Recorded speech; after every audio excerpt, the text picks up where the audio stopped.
মরার পর এই যুবক উলাকান্দি জাতি পারবি না, দুর্গা পূজায় জাতি পারবি না, সরস্বতী পূজায় জাতি পারবি না, হিন্দু বাড়ি যাইয়া লাড্ডু আর কুলুকির ডালা খাতি পারবি না। এমনি তো পূজার বড় রমরম আসতেছে। মৌলানা কইছে না, জীবনে কোনদিন একটা হিন্দু দোস্তরে বাড়ি এনে একখান গরুর গোস্ত খাওয়াতে পারলে না, বরঞ্চ কুরবানির আগে হিন্দু বন্ধু তোমারে গতবার দাওয়াত খাইছে, তুমি সেই সময় বলে রাখছো দোস্ত তোর বাড়ি আইসে আমি এই যে শুয়োরের গোস্ত খাইয়ে গেলাম, তোর কিন্তু আগামীবার কুরবানির সময় গরুর গোস্তের দাওয়াত। এখন সে যেহেতু তোমার শুয়োরের গোস্ত খাওয়াইছে, শুয়োরের বাচ্চা শুয়োর খাওয়াই দিছে, তাহলে এবার তোমার বাড়ির গরুর গোস্তের দাওয়াত তো তার নেওয়াই লাগে। দাওয়াত ওই সময় নিয়ে রাখছে, আরে ঠাকুর সারা বছর করে প্ল্যান করছে যে গরুর গোস্তের হাতের থেকে কিভাবে বাঁচা যায়। জাস্ট কুরবানির 15 দিন আগে কলেজ ছুটি হয়ে গেছে, ও যাইয়ে কইতে যা দাদা দোস্ত সর্বনাশ করছে, তোকে বাড়ি এবারে এত নিয়ে করছি যে বড় হাড়িতে করে অনেক গরুর গোশ রান্না করলে কত মজা হয়, তোরা খাস, এবার খাবো তোদের সাথে, রুজিতি না থাকলে হয় না। আমার জন্য বাবা ভিসা করে নিয়ে আসছে, আমার বড় দিকে বিয়ে দেয়া ইন্ডিয়া, বড় দিকে একটু দেখতে যেতেই হবে। তোমারে হকু দিয়ে থুইয়া ভিসা করে বড় দিনে দেখতে চলে গেছে, তাহলে তুই কুরবানির পরে 3-4 দিনের মধ্যে চলে আসিস। দাদা আমার হতে পারে মাসখানেক দেরি হতে পারে, তার কি মানে তুমি জানো? তোমার বাড়ির দ্বারে গরুর গোশের গন্ধ থাকতে আমি আর আসবো না। তোর বাড়ি গরুর গোশের গন্ধ থাকতে সেই ইন্ডিয়াতে আসে না, আর তুই সেই বাড়িতে শুয়োরের গোস্ত খাস, আর সেই বাড়িতে লাড্ডু আর কুলুকির ডালা খাস। মুসলমান জাতির পিতা, তোমাদের জাতির পিতা ইব্রাহিম খলিলুল্লাহ, তোমার কি একটু লজ্জা করে না, একটু ঘৃণা করে না? তুমি কি খাইতেছ? আবার খাইয়ে এসে খুব গর্ব করে। কুরবানির সময় গেলাম জামাল ভাইকে বাড়ি, বাবি এমন কিরপিনির কিরপিন, এ বাদ দিল তো একটু 2 পিস গোস্ত একটু শুরুও দিল না, খালি একটু আলু দিছে আর একটু শুরু দিছে, ঝোল দিছে। ونعوذ بالله من شرور أنفسنا وسيئات أعمالنا من يهد الله فهو المهتد ومن يضلل فلن تجد له وليا مرشدا ونشهد أن لا إله إلا الله وحده لا شريك له ونشهد أن سيدنا وسندنا وحبيبنا وطبيبنا وطبيب قلوبنا ومولانا محمدا عبد الله ورسوله صلى الله تعالى عليه وعلى آله وأصحابه وبارك وسلم تسليما كثيرا أما بعد فأعوذ بالله من الشيطان الرجيم بسم الله الرحمن الرحيم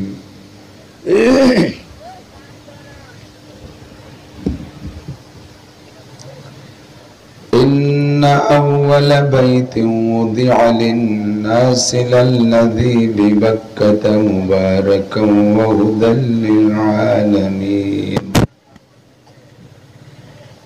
وقال تعالى لقد كان لكم في رسول الله أسوة حسنة وقال محمد رسول الله صلى الله عليه وسلم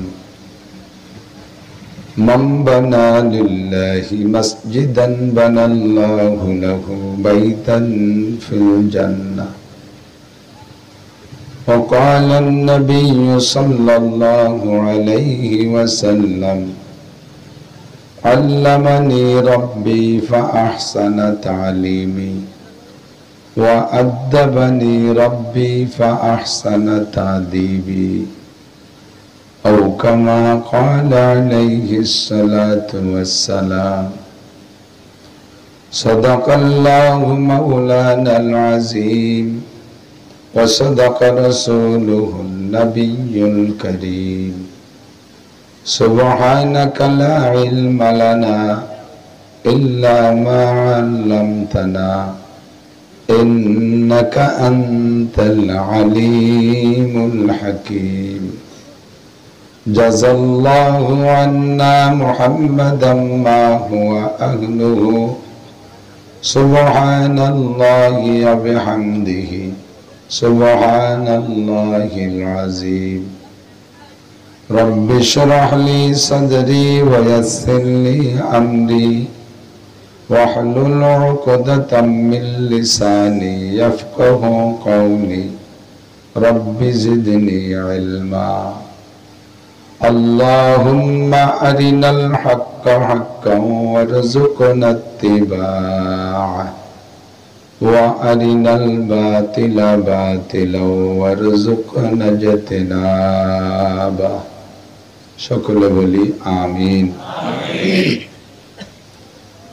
একটু দুরূদ শরীফ পড়ি, আল্লাহর রহমত বেড়ে যাবে।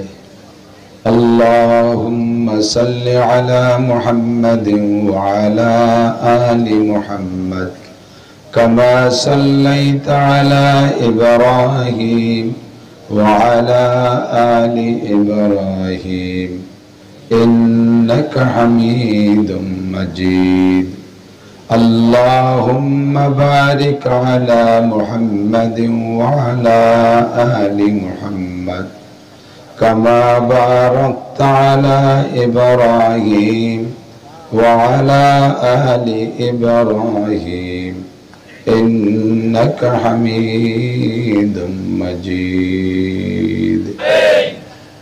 এবার আসছি, সামনেবারও যদি এরকম থাকে তাহলে দাওয়াত তো রাখাই বিপদ। গাড়ির তলা ৩-৪ বার ইটির সাথে ধাক্কা খাইছে। তো আল্লাহ তাআলা আমাদেরকে এত বেকায়দা জায়গাও নিয়ে আসছেন, আল্লাহই ডেকে নিয়ে আসছেন, বলি আলহামদুলিল্লাহ। মৌলানা মকসুদুল হক সাহেব, সে আমাকে অনেক বড় করে জানে, আর আমি তাকে তার চেয়ে বড় করে জানি। আমার ছাত্রদের সাথী, কথা ঠিক আছে, কিন্তু সে গহরডাঙ্গার মুহাদ্দিস। সেও গহরডাঙ্গা পড়েছে, আমিও গহরডাঙ্গা পড়েছি। আমাকে গহরডাঙ্গা একটু পায়খানা সাফ করতেও রাখলো না, আর তাকে মুহাদ্দিস বানায় রাখছে। ছাত্রদের সাথী হলেও আমাকে আরো 20 বছর পড়াইতে পারে, এত কাবেল ও যোগ্য আলেম। যুবক মানুষ, তারপরও তার ভিতরে তাকওয়া পরহেজগারি অনেক বেশি, খুব মুত্তাকিন মানুষ। কথার ভিতরে শুধু ইলম আর ইলম।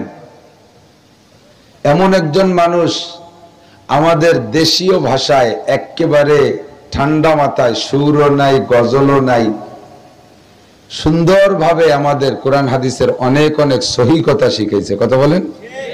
সে একজন শিক্ষক, আমাদেরকে ছাত্রর মতো যাই না, একেবারে ক্লাসে পড়ানোর মতো পড়াইছে। ইদানিং তো বক্তাদের বিশাল একটা মার্কেট চলতেছে, কয়টা গজল একটু সুর থাকলে পারা মারতাম, ওতে কিছু ফায়দা হোক আর না হোক, গাইয়ে টাইয়ে পকেট ভরে নিয়ে হেঁটে চলে যাবে। উম্মতের প্রয়োজন কি? জাতির জরুরত কি? মানুষ কোন রোগে ভুগতেছে, রোগ দইরা রোগ নির্ণয় করে রোগ অনুযায়ী চিকিৎসা দিতে পারে যে ডাক্তার, সেইটাই আসলে ডাক্তার, ঠিক না? এখন ডাক্তার সাহেব যদি রোগীরে সামনে করে রোগের নাম কইয়া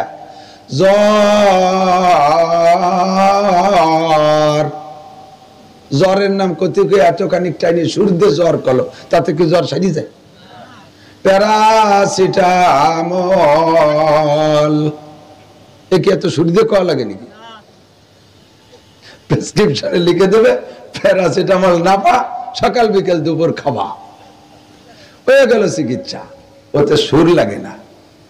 তো তেমনি আমাদেরকে রোগ বুঝা, মারাত্মক রোগ যে কয় জায়গা, সেই কয় জায়গায় চিকিৎসা দিয়েছে। কথা কন না কেন? আমাদের এই অঞ্চলের মানুষ দুর্গা পূজা, কালী পূজা, সরস্বতী পূজা, লক্ষ্মী পূজায় যাওয়ার অভ্যাস আছে না নাই? মোশরেক হইয়া বাড়ি আসতেছেন, সেখান থেকে ফিরেছে। চাচা যান মাহফিলেরও সভাপতি, আবার যাইয়ে দেখা গেল হিন্দুদের ওখানেও সভাপতি। এখানে সভাপতি, ওখানে সভাপতি।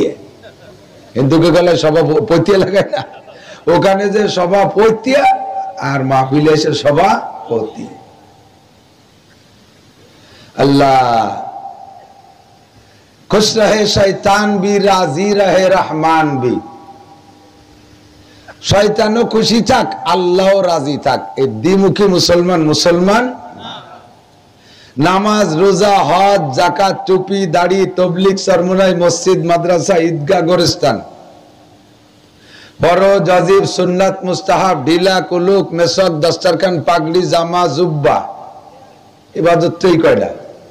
জিকির, ফিকির, আওয়াবিন, চাষ, ইশরাক, তাহাজ্জুদ, মসজিদ, মাদ্রাসা, দান, খয়রাত, সদকা, ফিতরা, মান্নত, হজ, যাকাত, এই যে মোটা মোটা ইবাদত কইরাম, এই কয়টা করলে আমরা বেহেশতে চলে যেতে পারবো। বলেন আলহামদুলিল্লাহ।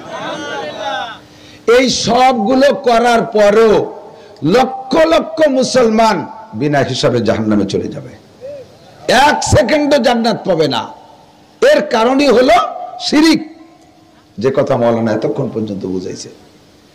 এই মনিরামপুরে, যশোর মনিরামপুর আছে, একটানা 96 গ্রাম হিন্দু, 96টা গ্রাম হিন্দু, তার নামই 96।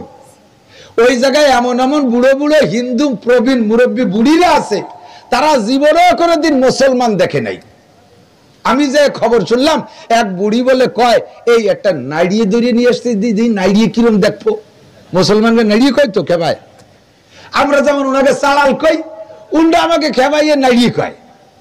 তো ওই বুড়ি শুনছে যে নাইড়িয়া একটা জাতি, উনি একটা নাইড়িয়ে দড়িয়ে নিয়ে আসতে দিদি দেখবো কেমন। উনি মনে হচ্ছে নাইড়িয়ে মানুষ ছাড়া আর কিছু, নাইড়িয়ে মনে হয় মানুষ ছাড়া অন্য কোনো প্রাণী।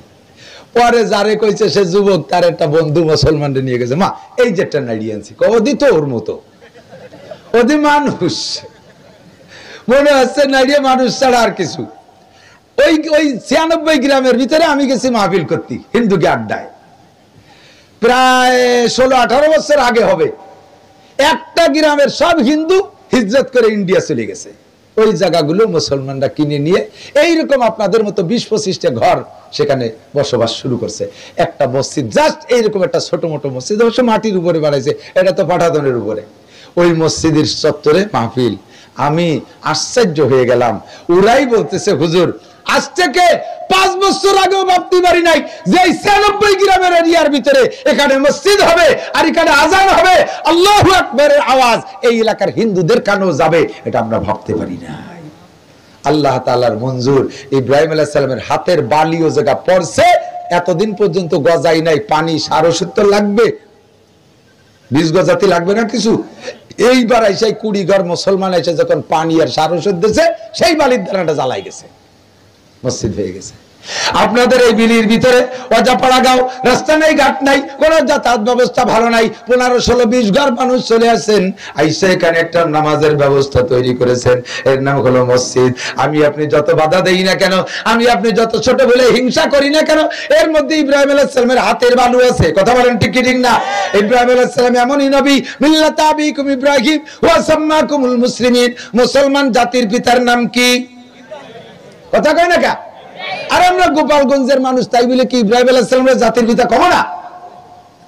বাঙালি জাতির পিতা আমরা আর একজনকে কইতে পারি, পাকিস্তান জাতির পিতা পাকিস্তানের কায়েদে আজম জিন্নাহ, কিন্তু বাঙালি জাতির পিতারা পাকিস্তানের জাতির পিতা মানে না, পাকিস্তানের জাতির পিতারা আমরা বাঙালিরা জাতির পিতা মানি না। কিন্তু আমেরিকার মুসলমানদের জাতির পিতা ইব্রাহিম, জাপানের মুসলমানদের জাতির পিতার নাম কি? ইব্রাহিম আলাইহিস সালাম। ঠিক না? বাপ যেমন তার হাতের বরকত তেমন ওনার মুঠের ভিতরে এত বরকত। এক মুঠ বালিতে সারা দুনিয়ার মসজিদ কত হয়েছে, কত সংখ্যা, এত সংখ্যা আরো মসজিদ হবে দুনিয়ায় কিয়ামতের আগে, এত সংখ্যা বালু ওনার হাতের ভিতর থেকে বের হয়েছে। কন্যা সুবহানাল্লাহ। ইব্রাহিম আলাইহিস সালাম হাতের বরকত একটু কইতে মনে চাইতেছে, কষ্ট হচ্ছে আপনাদের? ইব্রাহিম আলাইহিস সালামের ছেলে ইসমাইল জবিহুল্লাহ আলাইহিস সালাম, উনি এসে একদিন একেবারে বাপের কোলের মধ্যে বসে বলতেছে, এই জবাই টবাই কার্যক্রম শেষ হয়ে যাওয়ার পরে বলতেছে, আব্বা কত নবী দুনিয়ায় আসলো, আপনার আগে আসলো, আরো পরে আসবে, পরবর্তীরা কি উপাধি পাবে জানি না, আগে যারা আসছে কেউ কি আল্লাহ তাআলা খলিল বলে নাই? কি বলে নাই? ইব্রাহিম খলিলুল্লাহ। যুবকরা কয় ইব্রাহিম, ইব্রাহিম খলিলুল্লাহ। বন্ধু শব্দ আমরা বাংলায় বলি, দোস্ত বলি, তাই না? এইটাকে এই দোস্ত আর বন্ধু বুঝানোর জন্য আরবিতে কয়েকটা শব্দ, একটা হলো সাদিক, একটা হাবিব, একটা খলিল। সাদিক মানেও দোস্ত, হাবিব মানেও দোস্ত, খলিল মানেও দোস্ত। তো আল্লাহ তাআলা আপনার বেলায় হাবিব শব্দ ব্যবহার করেন নাই, সাদিক শব্দ ব্যবহার করেন নাই, খলিল শব্দ কেন ব্যবহার করলেন? খলিল মানে একেবারে ক্লোজ ফ্রেন্ড, নিকটতম বন্ধু। দোস্ত শব্দ বোঝানোর জন্য খলিলের উপরে আর একটা শব্দ আছে, সেই শব্দটা হলো হাবিব। সেটা কি? ইব্রাহিম খলিলুল্লাহ, মুহাম্মদুর রাসূলুল্লাহ হাবিবুল্লাহ। মুহাম্মদুর রাসূলুল্লাহ হাবিবুল্লাহ, আমাদের নবী হলেন হাবিবুল্লাহ, অন্য কোন নবী হাবিবুল্লাহ নয়। আর ইব্রাহিম খলিলুল্লাহ, আর আমার নবী খলিলুল্লাহ আবার হাবিবুল্লাহ। তা আপনাকে আল্লাহ খলিল কইলেন কেন?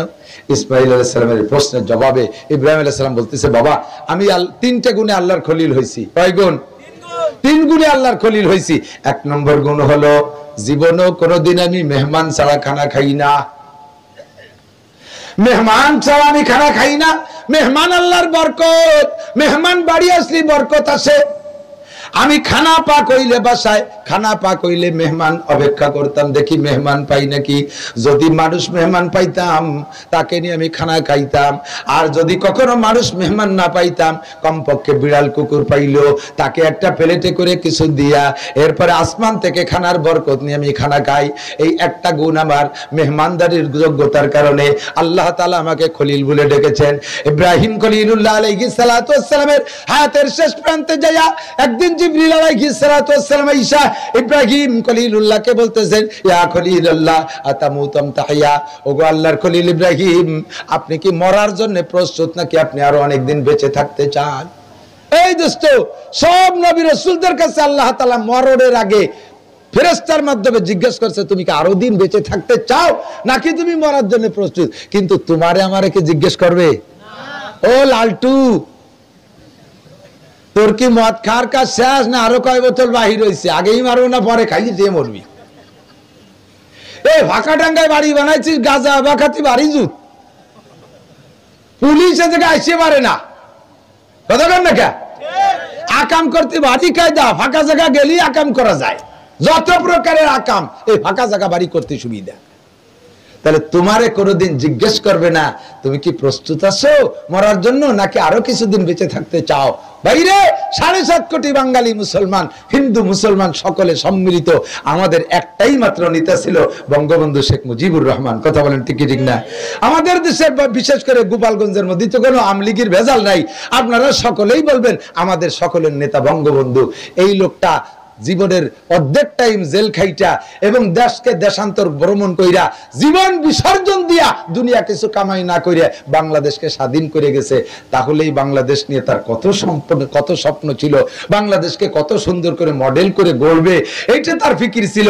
এই সব স্বপ্ন নিয়া সাথে যারা নেতা ছিল তারাও সামনে আগাচ্ছিল। আর তৎকালীন যারা যুদ্ধ করেছে ওনার সাথে তাইকা সমর্থন করেছে, ভোট দিয়েছে পাকিস্তানিদের এগেনস্টে, সকলের আশা ছিল আমাদের বঙ্গবন্ধু আরো অনেক দিন বেঁচে থাকুক, উনার স্বপ্নগুলো বাস্তবায়ন করে যাক, এটা উনার সাথীদেরও আশা ছিল, ছেলে মেয়ে বিবি বাল বাচ্চা সকলেরই আশা ছিল। কিন্তু সময় যখন হয়ে গেছে যে কোনো মাধ্যমে যে কোনো সিস্টেমে ওনাকে চলেই যাওয়া লাগছে, কোন সিস্টেম ওনাকে ধরে রাখতে পারে ঠিক ঠিক না? ও যুবক, সময় হয়ে গেলে তোমারও চলে যেতে হবে। আইনামা তাকুনু ইদরিকুমুল মাউত ওয়ালাউ কুনতুম ফি বুরুজিম মুশাইয়াদা। যদি তুমি সীসাডালা প্রাচীরের মধ্যে পালাও, আটলান্টিক মহাসাগরের চরের উপরে যদি পালাও, একেবারে হিমালয় পর্বতের চূড়ায় যে গুহা বানাইয়া তার মধ্যে যদি তুমি পালাও, লোহার সিন্ধুকের মধ্যে যদি তুমি অক্সিজেন নিয়ে ওখানে গিয়ে পালাও, মৃত্যুর সময় হলে কিন্তু তোমারে কেউ ধরে রাখতে পারবে না। কোনো মহাসারার কোনো পাহারাদারি তোমারে ঠেকাইতে পারবে না, আর্মি বিডিআর কেউ বাঁচাইতে পারবে না, সেনাবাহিনী সব উপস্থিত থাকা অবস্থায় বঙ্গবন্ধুর চলে যাওয়া লাগছে, পুরো ফ্যামিলিদের চলে যাওয়া লাগছে, জিয়াউর রহমানের চলে যাওয়া লাগছে, আরো অনেকরা চলে গেছে, তুমি আমিও চলে যাব। মুসলিম জাতির পিতা ইব্রাহিম খলিলুল্লাহ আলাইহিস সালাতু ওয়াস সালামের কাছে জিজ্ঞেস করেছে, আমার আর তোমার কাছে জিজ্ঞাসা করা হবে না, তুমি মরতে রাজি না আরো কিছুদিন থাকতে চাও? ইব্রাহিম আলাইহিস সালামকে বললেন, মরবেন না বাঁচবেন? ইব্রাহিম আলাইহিস সালাম কয়, আল্লাহর মহা মোহাব্বতে হিজরত করেছি, আল্লাহর মোহাব্বতে ছেলে জবাই করেছি, আল্লাহর মোহাব্বতে আগুনের ভিতরে নিক্ষিপ্ত হয়েছি, যেই আল্লাহর প্রেমে পড়া 30টা পরীক্ষার সম্মুখীন হয়েছি। ওই আল্লাহর সাথে দেখা মরণ ছাড়া হওয়ার কোনো পদ্ধতি নাই, মরার পরে আল্লাহর সাথে দেখা হবে। কাজে আমি 24 ঘন্টা মরার জন্য প্রস্তুত। তবে জিবরাইল তোমার কাছে একটা দাবি আল্লাহর কাছ থেকে তুমি বাস্তবায়ন করে নিয়ে আসো। বলেন সেইটা কি? সেটা হলো দুনিয়ায় যতদিন বেঁচে ছিলাম অতদিন মেহমান ছাড়া খানা খাই নাই, মরার পরেও কিয়ামত পর্যন্ত যত মানুষ দুনিয়ায় আসবে সমস্ত মানুষ হবে আমার মেহমান আর আমি হব মেজবান। আমার মেহমানদারি সবাই খাবে, এমন একটা মেহমানদারি আমি খুলে রেখে যেতে চাই। এর পদ্ধতি আমাকে শিখাইয়া দাও। আল্লাহ তো শুনতেছিনি। এরপরে জিবরিল যে বলেন আল্লাহ তোমার ইব্রাহিম মরার জন্য প্রস্তুত, তবে একটা মেহমানখানা খুলে রাখতে চায়, যেই মেহমানখানাটা কিয়ামত পর্যন্ত ব্যবহার চলবে। আল্লাহ পাক বলেন জিবরাইল যাও, জান্নাত থেকে 1 মুঠ লবণ নিয়ে যাও, আমার ইব্রাহিমের হাতের মধ্যে দাও। আমার ইব্রাহিমের হাতের মধ্যে আমি আল্লাহ বরকত রেখেছি, ওই হাতের মধ্যে নাড়াচাড়া কইরা 1 মুঠ লবণ পানিতে ছেড়ে দিবে, সাগরের ভিতরে ছেড়ে দেবে। পানির ভিতরে সাগরের ভিতরে লবণ ছেড়ে দেওয়ার পরে মিকাইল আলাইহিস সালামকে দায়িত্ব দাও, পানির মাধ্যমে সারা দুনিয়ার সমস্ত মানুষের কাছে এই লবণ পৌঁছাইয়া দিবে। এবার লবণ ছাড়া করে সভ্য জাতি খানা খায় না। বিস্কুটের মধ্যে লবণ আছে, কেকের মধ্যে লবণ আছে, রুটির মধ্যে লবণ আছে, তরকারিতে লবণ ছাড়া হয়ই না। আর যত খাদ্য লবণ আছে সমস্ত খাদ্য লবণ পানি থেকে বের হয়। ইব্রাহিম আলাইহিস সালামের হাতের বরকত 1 মুঠ পানিতে সারা দুনিয়ার সমস্ত সাগর সমুদ্রের পানি লবণ হইয়া গেল। এই 1 মুঠ লবণ দেশে পানিতে, ওতে কি হয় না 2 গিলাস পানি নুনতে হবে। আর জায়গায় জায়গায় টেকনাফ যান, লবণের চাষ যারা দেখেছেন, পানি উঠাইয়া এরকম পলিথিন বিছাইয়া কাদায় দিয়ে পার বাঁধে ওর মধ্যে পানি থুয়ে দেয়, 3 দিন পরে পানি ঠুক চাংলা ধরা লবণ হয়ে যায়। হাজার হাজার লক্ষ লক্ষ টন কে টন লবণ তৈরি হচ্ছে। এগুলো সব কার হাতের বরকত? ইব্রাহিম আলাইহিস সালামের হাতের বরকত। কতক্ষণ এই পদ্ধতি শিখিয়ে দেওয়ার পরে উনি সেই মেহমানদারি আমাদের জন্য ছেড়ে দিয়েছেন। কিয়ামত পর্যন্ত যত মানুষ আসবে সমস্ত মানুষ ইব্রাহিম আলাইহিস সালামের মেহমান। এই লবণের মেহমানদারিতে আমরা নেকি, উনি নেকি পাবেন, আমরা খাবো লবণ, নেকি পাবে উনি। আপনি একটা মেহমানখানা খুলে রেখে যেতে পারেন না? সদকাতিন জারিয়া, এর নাম কি? সদকায়ে জারিয়া। মানুষ মারা গেলে সব নেকের আমল দরজা বন্ধ হয়ে যায়, গুনাহ করার দরজা বন্ধ হয়ে যায়। মরার পরে এই যুবক উড়াকান্দি জাতি পারবি না, দুর্গা পূজায় জাতি পারবি না, সরস্বতী পূজায় জাতি পারবি না, হিন্দু বাড়ি যাইয়া লাড্ডু আর কুলুকির ডালা খাতি পারবি না।